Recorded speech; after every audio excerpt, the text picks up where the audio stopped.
Hello everyone, my name is Daniel Sorrell, and we're only 12 weeks away before the release of. I figured now might be a good time to talk about my publishing journey. Now, as many of you know, and some of you may not, I originally had a book out called A Girl Named Elise. Now, the fun part about this is that there's quite a story behind it. So, the year was 2020, and I was just kind of desperate to get published at this point. I had been querying for many a moons at that point, and I was very much just an anxious mess. The pandemic had just happened, everything had just flipped on its head. My living situation wasn't the greatest at that time. Just everything was just chaos. And so I just started applying everywhere. I just started submitting everywhere. And this was definitely to my detriment in the moment, as I did not actually know too much about the publishing industry back then. Now, sure, I knew the bare minimum, I knew the basics, but I didn't know the complexities that came with that. And so I submitted to this publisher, and I actually got accepted. Now, at this time, I was over the moon. I had finally achieved my dream. And what I didn't realize at the moment was that I had accidentally and unknowingly signed with a vanity press. Now, I wasn't sure what a vanity press at the moment was. I was very, very new to this industry. I was very insecure about myself, unaware. And while I heard stories of things like these, I think in the moment I was so desperate, so excited that I signed. Now, honestly, this isn't me slating my publisher. They were very upfront with everything. Um, so, this is on me. I didn't do my research. I didn't do half as much learning as I should have done. Um, I was very desperate in that moment of my life, especially in the year 2020. Just everything it wasn't going well for me. So I needed a string of light, and this just so happened to be a light. But this deal took quite a long time to come to fruition. And part of this is probably down to the pandemic. But again, I wasn't certain on anything. And when it came to publishing this book, it was difficult mentally. There was a lot of time where there was no communication. There was a lot of time where I'd go months without getting an update, haven't talked to anyone. Everything was through emails. And during the pandemic, obviously, I just presumed everything was slow. So it was very tough mental wise, because all the while I'd have people constantly asking me, like, oh, when's your book out? When's your book out? When's your book out? And all I could answer was, I don't know. And obviously, this isn't entirely on them, but it got to the stage where it became such an emotional weight on me that I actually regretted submitting my book in the first place to this publisher. And again, this isn't putting any digs on the publisher or anything like that. This is on me and the people I surrounded myself with. It was extremely negative, emotional wise, for me, going through this period of waiting for my book to be published. There was a lot of expectation that was thrust upon me that I didn't even ask for. I've never been one to be like, I want everything. I want the mansions. I want to be a New York Times bestseller. I want all the fame, all the glory. I've never really cared about that. I never have. But it feels like to everyone else, the second they heard that my book was going to get released, everyone expected me to be an overnight success. Everyone expected me to become this enigmatic character that suddenly could just do anything he wanted in life. So much so that, like, there were people the same day that I told them that I was going to be published were looking at mansions and stuff for me and being like, oh, look, this could be where you're living without even just any of it.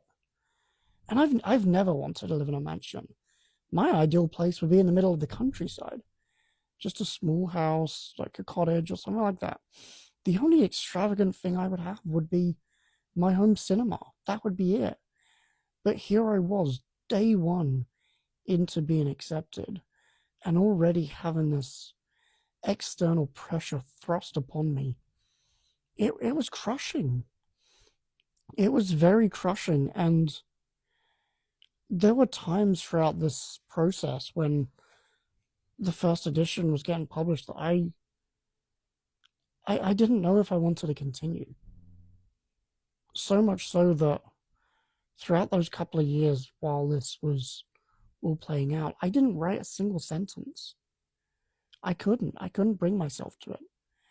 Because if all this external pressure from everyone I knew was happening with just the first book, not even the fact it hadn't even been out yet, I hadn't even got the cover designs, with all of this pressure going on, I didn't touch my laptop for 3 years because of that.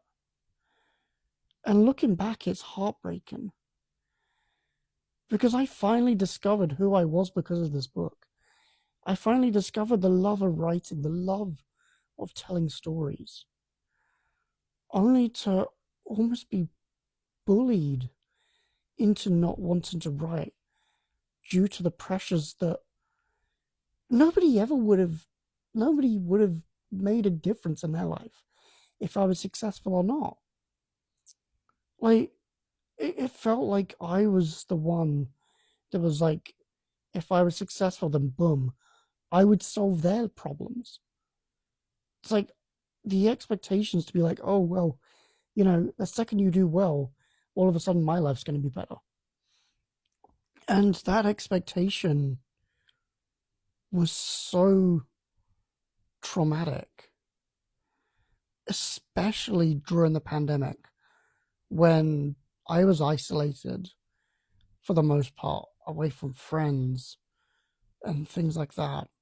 And I have to give it up to my wife because I had started a relationship with her online during the 2020 pandemic, and we were completely like separated.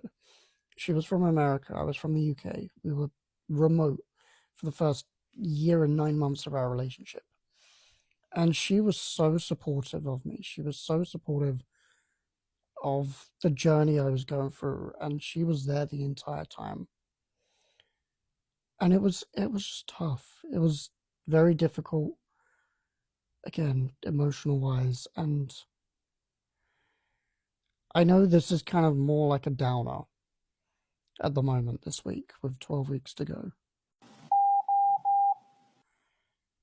But this experience shaped what kind of author I wanted to be in the future, what kind of dilemma I needed to work my way through to continue writing, to continue pushing forward.